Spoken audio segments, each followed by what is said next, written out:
This is Actualize Freedom, straight talk on growing clicks and conversions on Amazon FBA from people doing it every day. Now here's your host, digital marketing acrobat, Danny Kenji Carlson.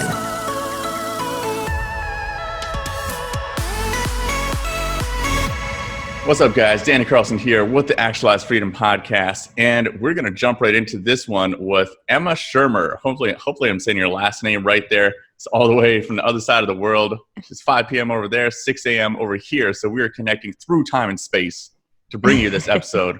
And the first thing we're going to talk about is branding when it comes to the writing on your listing, the copywriting. Like, how do you incorporate branding into the writing of your listing? And that's an angle that I haven't really heard too much. So I'm really interested to hear what Emma has for us here.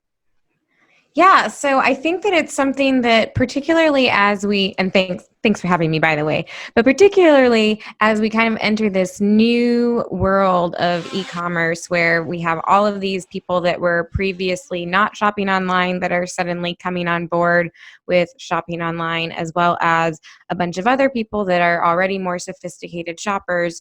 We have a little bit of a transition point where people are not only looking for the product itself, but they're wanting to make sure that they're purchasing from somebody reputable, that the products are what they say they are, that they're going to be able to rely on them for the things that they need them to do. And then what we all really want, which is finding those brands that we can feel really excited about and get behind, and not just simply purchase an item, but buy into this ideal that we want to shout from the rooftops about and proudly use, rather than being like, yeah, this is the cheap option that I found because that was what was available, and wanting to kind of shy away from that topic of who you actually bought it for or what it was. So branding when it comes to Amazon can be a little bit tricky because Amazon has all of these rules that you need to follow. And so there's a lot of things you can and cannot say, whereas if you're on your own website, then you have both the space and the permission to do as you will. But on Amazon, you have not only space constraints, you have limited areas that you have control of, but then you also have limitations on what you can and cannot say. So working within those confines can be quite challenging when you are thinking about branding and wanting to build trust and communicate who you are, and doing all of that in a way that's not going to get your listing suspended. I think first, maybe let's just define branding for a second here, because I think a lot of people, they see it as this nebulous thing that, like, branding, what is that? My logo, or like what I put on the packaging, and I suppose all of the above, but like let's hear the definition of like what is branding when it comes to your products on Amazon. So when you're right, branding on the surface seems very similar to advertising. So the colors you use and the imagery you use and the words you choose, but branding actually goes a lot deeper than that. It's really all of the things that you're doing as a business, and all of those deeper level things that, whether you're actively thinking about them or you are doing them automatically, they're communicating who you are as a business, what you care about, and all those little tiny things matter. So everything from responding to a customer service inquiry, to how you manage a potential problematic order, to the colors you choose, to the language that you use when you're presenting your brand. It's all of those things. And it's not just this one thing that you do, you sit down, you figure out your branding, and then it's done and you forget about it. It's the identity of your business. And so just as we are as people, where we're constantly evolving and changing over time, your business branding efforts should ideally follow that same kind of development curve, where you're going deeper and you're getting even more clear about what it is that you're working towards, and you're figuring out how you can expand that and make it even more compelling, both for the people working within your business as well as all of the people that are choosing to engage your business for whatever it is that you're selling to them. Yeah, I love that definition, going so much deeper than just the surface level there. I think is really important to think about. So when it comes to actually integrating this branding into your Amazon listing, what are your top tips for the Actualize Freedom audience? So I would say there are a few things that you want to be mindful of. First and foremost, words have power. So you want to be really clear, if you have a store or you are able to field lots of phone calls for your customers, it's much easier to give that personal touch. But on Amazon, you have a very small space to communicate all of those things as quickly and effectively as possible. So you want to make sure that every single word on your page serves a purpose. And the complicated thing about Amazon is that has to serve multiple purposes. So obviously you need to be making sure that you're doing everything that you need to do for proper SEO when it comes to Amazon, but then you need to add on that other layer. Like the SEO is sort of like the skeleton of your listing, and then the copy branding piece is really what you're putting on top of that skeleton. So the clothes that you're going to wear, how you style your hair, all of those sorts of things, and even the spirit behind it all. And so wanting to think about making sure that every single word that you put on your listing, whether it's in an infographic, whether it's in the last sentence of your fifth bullet or the bottom of your description, wherever it is, it's there for a reason. And if it's not there for a reason, you need to be really ruthless about cutting it. You also want to be really thoughtful about who your customers are and how you can communicate effectively with them, because branding is something that it doesn't just exist in a vacuum. It's not just you and your business. You exist to serve your customers. And so you want to make sure that you are communicating in a way that's going to be really compelling to your end customers. So getting very clear about who it is that you're selling to and making sure that you're using the kind of language that they're going to be resonating with, that they can even just find those basic details that they want to know and need to know about your product. And then taking it that extra step to saying, not only these are the details about my product, these are the main features, but these are the ways that this product is going to completely revolutionize your life. If you can promise that. If you can't promise that, don't promise it, because making a bunch of big, grandiose statements is only going to lead to very disappointed customers when your product arrives and they realize that it doesn't stack up to what they were hoping it was. So that's kind of a segue into another point, which when people are writing their own listings, they tend to oftentimes fall into what they think is good marketing speak. And it kind of comes across as this infomercially sounding, really big statements that are kind of not just over the top, but they sound cliched. They're cheesy, right? They're not believable.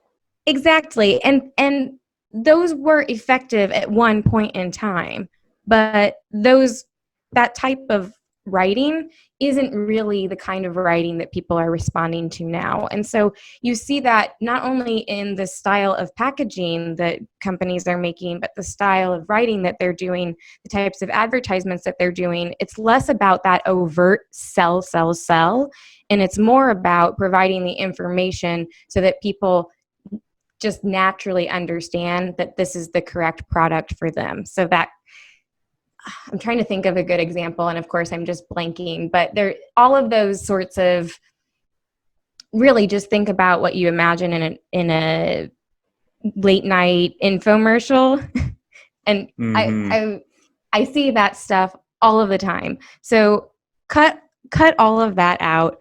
Make sure that you are speaking to the point and that you're also being honest about what your product can and cannot do, or who your product is or is not for. So being bold enough to make some of those choices to say, this really isn't for you or you want to make sure that this is for the enthusiasts that are really requiring the most sophisticated product imaginable. Well, maybe that's not great for the beginners because it will be a little bit complicated to use. Like if we're thinking even about like a microphone, if you're selling a very high-tech microphone for people that are needing studio quality sound, then that may have way more features than what a beginner needs, but it's also going to be completely out of the price range of what somebody that is just going to be hosting the occasional Zoom call for their company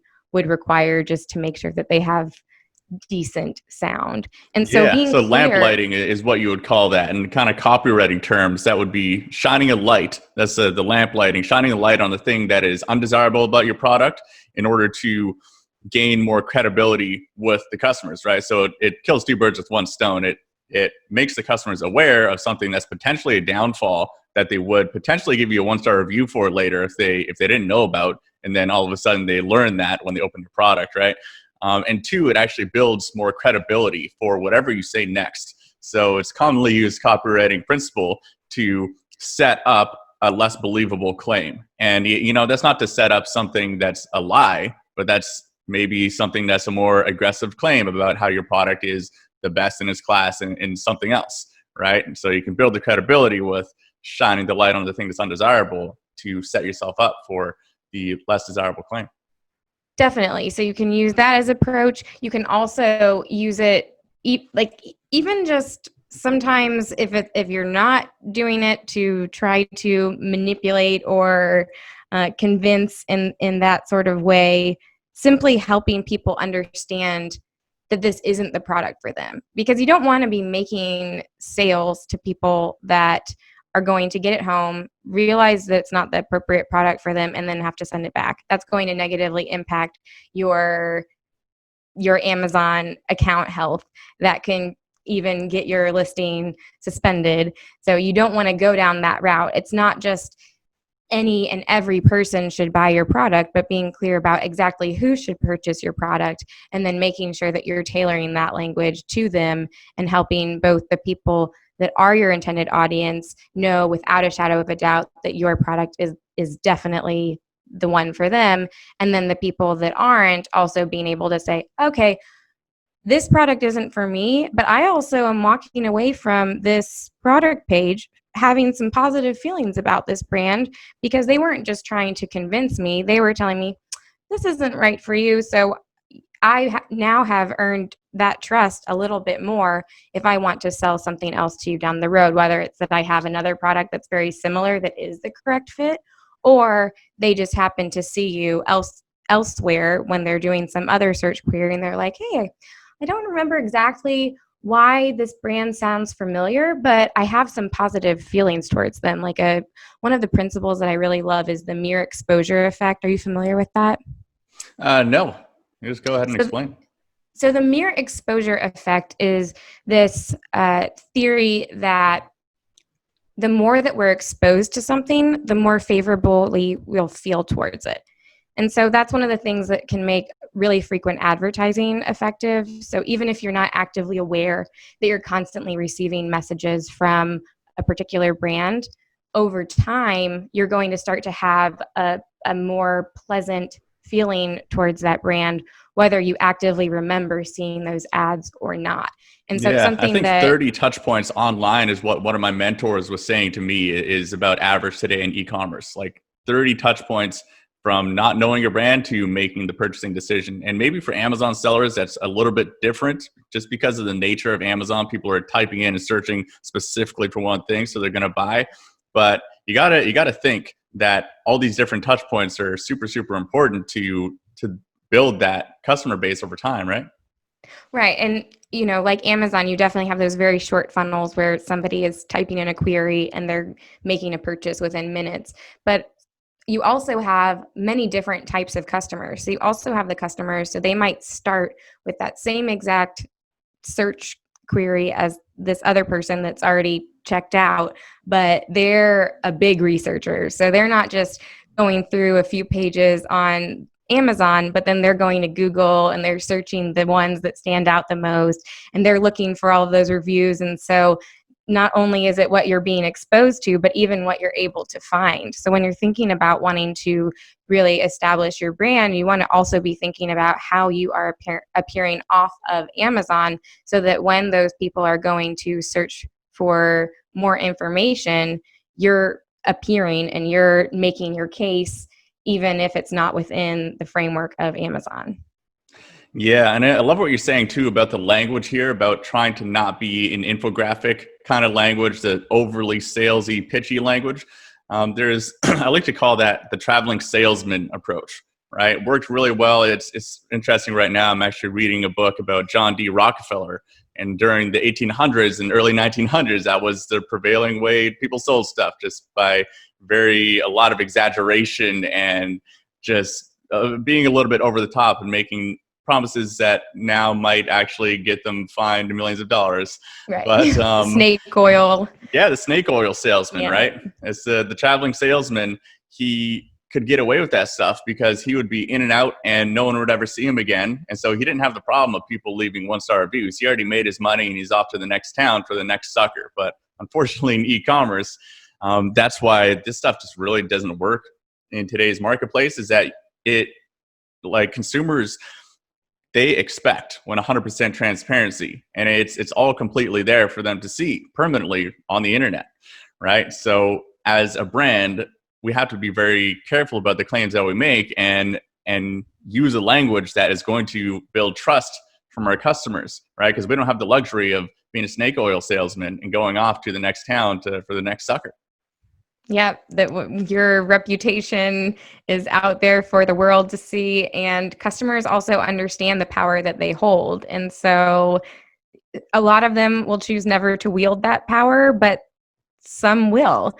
And that doesn't also have to mean that everything is lost and that all is terrible if you encounter one of those people, because you can actually have a really great opportunity as a brand to manage a negative situation like a really scathing review in a positive way that can actually leave that person feeling much more favorably towards your brand, even being a big supporter of your brand. But if you simply want to get defensive and protect your name, then you're probably not going to take that to a positive place. However, if you can think back to what are you really trying to achieve with your business and your brand and reconnect with those core values and your mission, then you can think about, how do I want to manage this in a way that is honoring all of those things that I'm working to achieve, and also working towards the big picture. So not simply trying to defend my ego or my product or the choice that I made, but wanting to really find a way to build a relationship, to respect the person's experience, and to work towards a positive resolution. Yeah, I think that's so important. And so we're coming up to the end of our episode here. I wanted to ask you one more thing about branding, which is, like, if you had to sum up getting the brand message across in an Amazon listing, like, what do you think are the real key ingredients or the key points that people need to make sure that they check off these boxes to make sure that their branding is on point with what they're trying to get across, and exactly like what is it that they're trying to get across? So I would say first and foremost, make sure that you have a cohesive message. So if you're using really kind of witty humor and your imagery is very pastel and cutesy, then there's a disconnect there. And anytime there's a disconnect between what it is that you're putting out there, that's creating, we've been speaking a lot about trust today. That's an opportunity for people to have this friction point where they may start to pull back a little bit and potentially have some not necessarily negative feelings towards your business, but reason to think twice about what you're saying. So making sure that your imagery and the words that you're using and the way that you're presenting your products are all following that same sort of brand identity that you're trying to create. So that's the first thing. The second thing is making sure that your language is fitting who your brand identity is and who your customers are. And a really great way to do that is, if you're not familiar, like if you don't fit into the pool of your dream customers, go to the social media accounts of the big influencers in that space and see the kinds of language that they're using, the slang that they use, the things that they really care about and get excited about, and see how you can weave that into what it is that you're doing. Because if you're selling skincare and you're treating all skincare as the same, and you can write, a moisturizer is a moisturizer is a moisturizer, then you're probably going to be missing out on the opportunities that you would have if you knew how to differentiate between a moisturizer that's really for more mature skin, so maybe for people 45 and up, and a moisturizer that's for a younger person that's just getting into the world of skincare and may not need as intensive of ingredients, but also wants a brand that's cool and makes them feel like their favorite beauty gurus on YouTube. So with branding, it can be a little bit difficult to have this finite rule, because it's really a matter of creating this identity throughout that makes sense. So whether it's just the language, whether it's the language and the words, whether it's your packaging, all of those things, they need to be aligned. Yeah, I think that was very well summed up. Awesome, Emma. Well, we're at the end of our time here. If people wanted to reach out to you online or learn more about what you do, where's the best place for them to do so? They can reach us at marketingbyemma.com. We're on Facebook at Marketing by Emma, as well as via email. If that's how you like to connect, my email is emma@marketingbyemma.com. Boom, email, Slack, Instagram. There's a million places to reach out these days. We need software now to just manage all the different softwares. I know. I've been searching. If you know of one, let me know, because I've been searching for one that would allow us to get some help even. Yeah. Well, on a side note with that, with all the messengers, I used to use a software that brings it all together into one, and you can manage it all in one place, and that's great. But I found a better strategy to just literally use software to block most of it until a certain period of the day, so that I can't even get sucked into it. So I found that to be a better strategy, just kind of cutting it out. Thanks for joining us here. If you're looking for any of the show notes or any of the resources mentioned in this episode, you can find that at kenjiroi.com/blog, and also all the links to reach out to Emma there. So thank you for joining us. And if you haven't already, please go leave a review for the podcast. Really appreciate every single review that I get from you guys, and makes me know that I'm on the right track here. Or if it's a 1-star review, then I'm on the wrong track. So let me know your opinion on the review. So thanks for joining us, and go out there and kick some ass. For show notes and resources mentioned in this episode, visit kenjiroi.com.